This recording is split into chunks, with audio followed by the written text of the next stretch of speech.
giving us some information relative to the purchase and maintenance of an automobile. And let's pick up where we left off to your discretion, Mr. Bowen. Okay. As we were talking earlier, I was mentioning about the emotional buyer and the analytical buyer.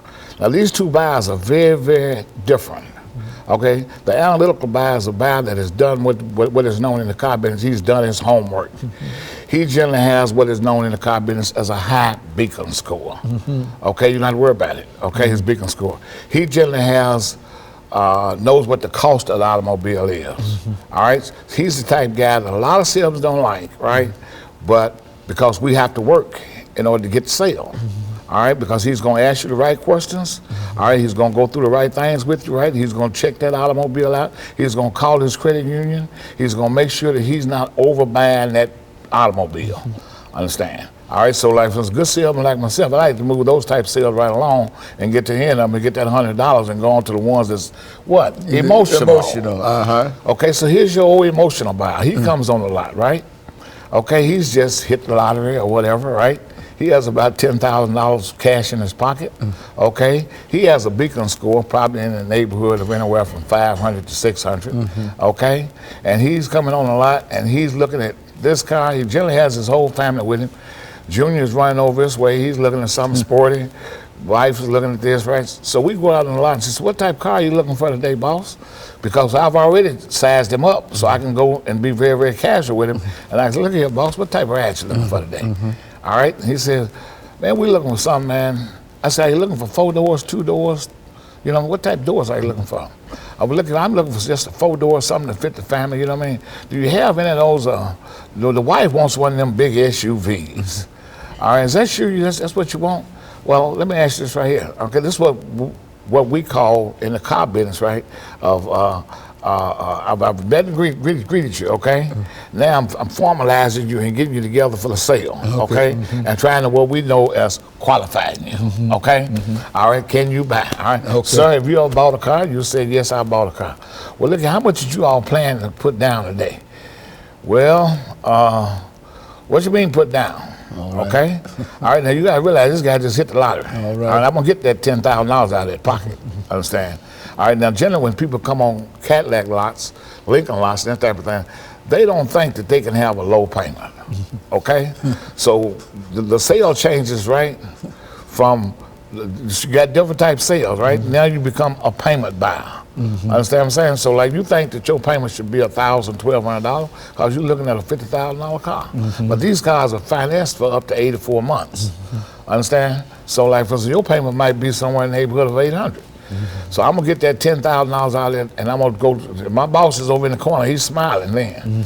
You know, he's happy. He's jumping up and down because he's gonna take that $10,000, and you're a payment buyer, and you'll take a $1,200 a month payment, right?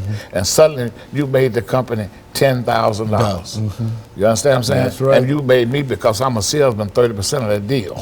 And getting a salesman, all right. A lot of young guys, right, that are out here right now looking for jobs, thinking they this, that, and other, right, in the streets or whatever, right?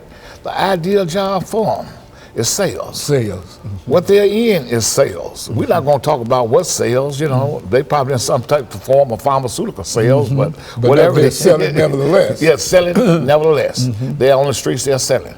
And they're educated, their sales abilities, right, fit right into jobs like car selling. All right? Now, in order to be a car salesman, okay, if you've had a felony, okay, that felony must be 5 years old. Understand what I'm saying? You must have a good driver's license, which is very difficult for a lot of young brothers. And I, of all people, understand that. They take a driver's license in Nashville for child support. Every time you look over, you know, somebody's getting pulled over. Understand what I'm saying? I would say at least 75% of the population I know in North Nashville doesn't have a driver's license. I know that for a fact, okay?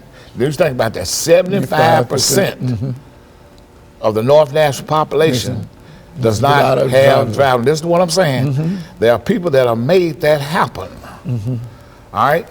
There was a time, if you didn't have a driver's license, if you didn't have registration, and if you didn't have insurance, right, you didn't have to pay anything. Understand? Because they gave you time to go get your driver's license, time to get your registration, time to get your insurance. So when you brought them back to court, the judge would just throw it out. But now they have a charge for you. Okay, that's the reason why a lot of people don't have driver's license. And that charge is somewhere in general in the neighborhood around $700 to $900 for not having those driver's license. Driver's license, registration, and insurance. That's all on an automobile. If you don't have that, then it's almost impossible to own in reality an automobile. Is that what? Well, I mean, it's very, very expensive to do. Like I said, 75% of North Nashville doesn't have driver's license. That means that 75% of the traffic. Okay, that means 3 out of every 4 cars that you see going down the street, the person in it does not have a driver's license. All right, and that is fact. Understand? All right. Now that's one of the most difficult things. And when I surpassed the driver's license, when I asked the customer, I said, "Look, do you have a driver's license?" And he says, "Yes." I breathed a sigh of relief. It's like, whew, I got over that driver's license thing. Okay, because what I said just a minute ago, 75% don't have driver's, and the reason why is because of the cost of these citations. And when you receive citations, you are booked, fingerprinted, okay, and sometimes you might need bond. That's without a license. Yes, sir, without a license. Okay, you are taken downtown, and you booked and you're fingerprinted, so you become a part of the institution. You don't buy driving without that license. But that also happens, you go back to these other lots, right? I told you about the salvage title cars. You don't need driver's license. Okay, you can go there and buy it without driver's license. But you buy it at a price. You can either buy a salvage title car, you buy it at a price, right? Without Social Security number. I bet you didn't know that. I didn't know that I bet at all. you didn't know that. You know what I mean? You can purchase these automobiles, right? Because what? They're not what? Worth what you purchased them for. And that's one thing that Cars Unlimited does not do. We don't sell junk. And I want people to know that, right? A lot of people come to me and said, when you come to me, I want you to have $1,500 down. I want you to at least have been on your job 2 years. Okay, we ever saying, good credit, bad credit, no credit, slow credit. You work, you ride. 2 years at least on the job, $1,500 down. You can't have $1,000 down. Okay, we don't worry about so much your credit, right? But you got to have at least 2 years on the job, $1,500 down. Okay, and also you have to make at least $1,500 on your job. Now a lot of these companies, the people eat out of fast food companies, they only pay $7 an hour, which is $1,200 down, right? Okay, if you come, you're gonna need a cosigner, because these banks will finance you nowadays with 400 beacon scores. Okay, if you qualify in those, remember, 2 years on the job, $1,500 down. Okay, and also you have to have an income of at least $1,500, and you can purchase a nice and good clean car through Cars Unlimited. Through Cars Unlimited. Through Cars Unlimited. And so you mentioned earlier about the price of cars. I mean that there's a propensity on the part of black folks to have a car rather than have a home. Is that what you were saying? Oh yeah. It's easier to have a car than. For us, it's easy for us to buy a car because the number one thing about automobile, right? It's a what? A depreciating item. Now a lot of homes are depreciating. You know, understand what I'm saying? Yeah, the foreclosure and all that. I just heard myself in the last few days, right, about homes being underwater. That used to be for a car. A car was underwater. Okay, so they're using the terms that they used to use a long time ago with cars, and now they're using with homes. Now, all that means is that you're out of equity. You owe more on it than it's what's worth. Understand what I'm saying? And generally, when you start out with an automobile, you start out owing more on it than it's worth. Now, with these used cars, a lot of people also going to used cars saying, don't buy new cars.